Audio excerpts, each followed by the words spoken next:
Hey there, welcome to What We Don't Say, the parts of leadership that don't make it onto LinkedIn. I'm Ken Roden.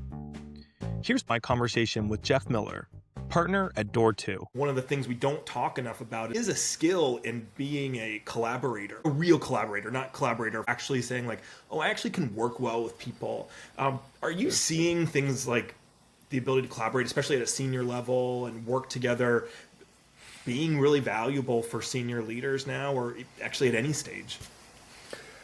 Yeah, it's huge, but my theory on this is, people don't collaborate or cooperate well generally.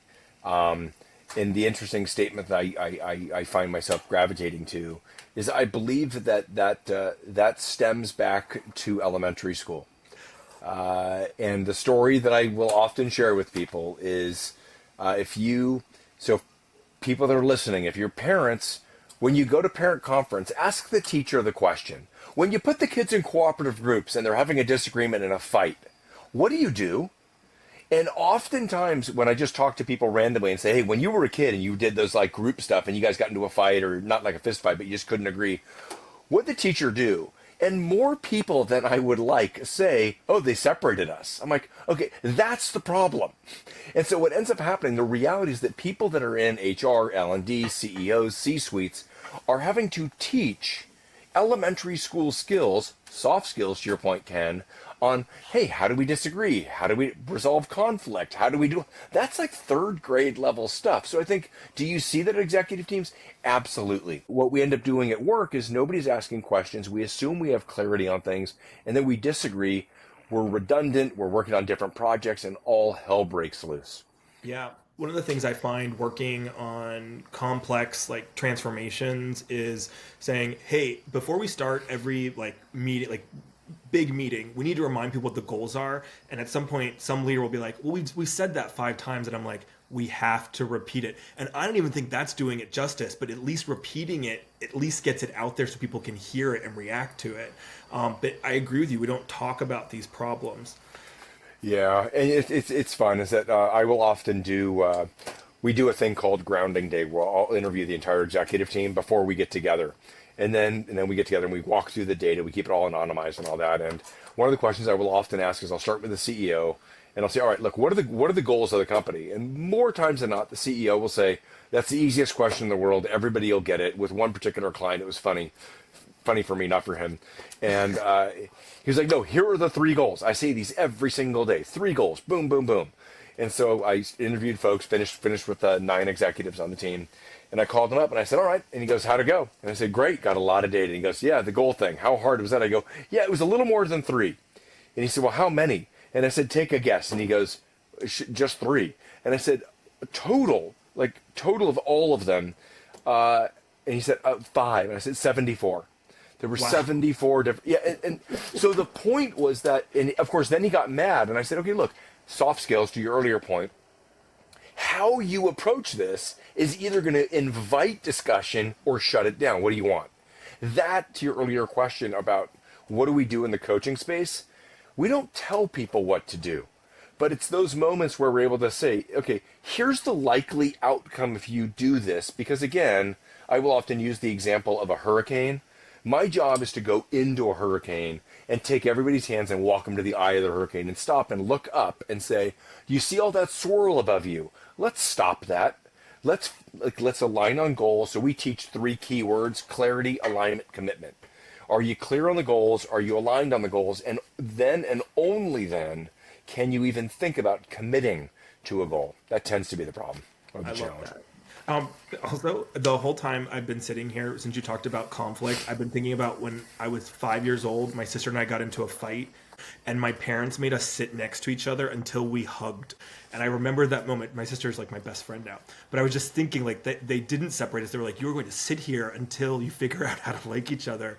And I wonder if that's how her and I get along so well now, or the foundation of how we get along so well. But those are also like, it's fun. Is that oftentimes when I start coaching with clients, I want to know like what happened when they were kids, what happened in high school, what were those formative experiences in your life? And that's, by the way, that's a fun question. Don't know if you're, I mean, my mom's been gone for a long time. Don't know, but it's one of those where if your mom's still on the earth, to be able to sit at the next time you're all together, or at least with your sister, and say, God, that moment landed. Do you remember that? Was that as impactful for you as it was for me?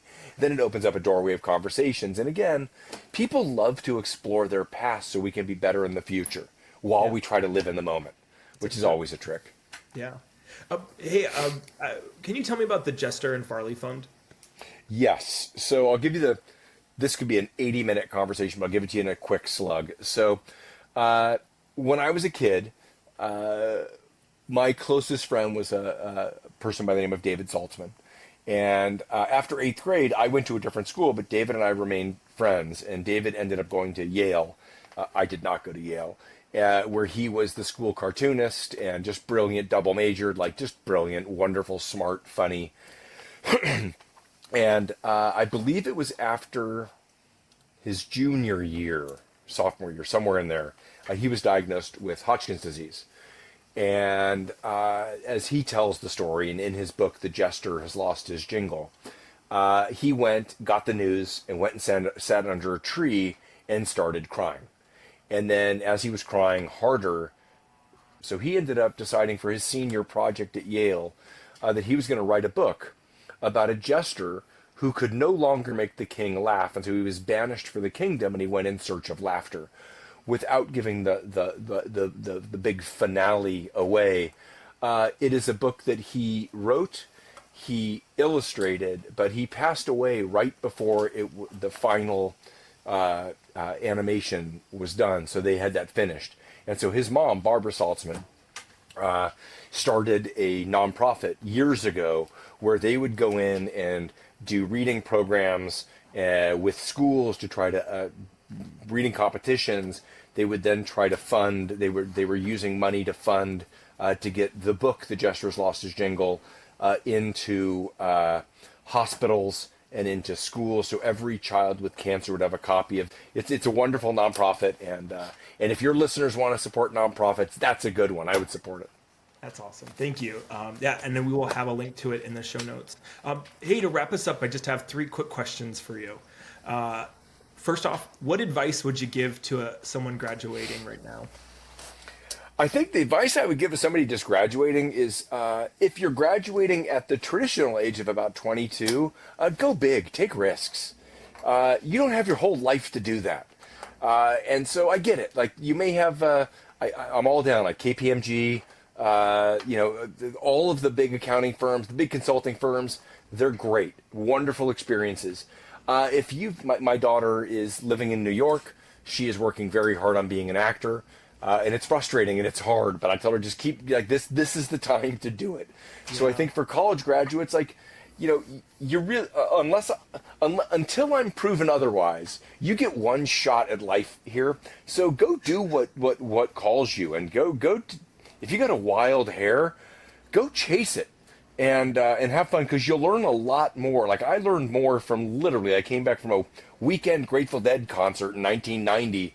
And literally sold my car and bought a one-way ticket to Japan, and it fundamentally changed the course of my life. Yeah. What advice would you give to someone turning 30? To give somebody turning 30 is, there's a great book that I would always give to. I like to give books away. It's called The Art of Possibility.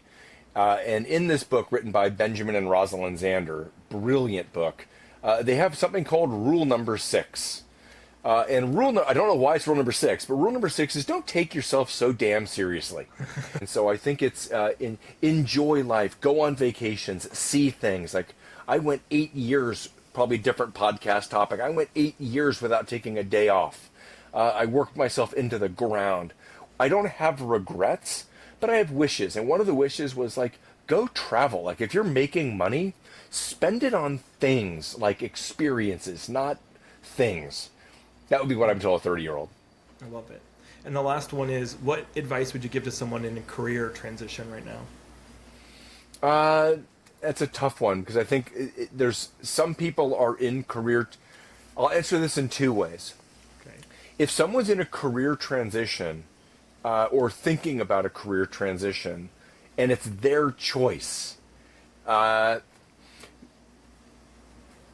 Think about what you want as an experience from that.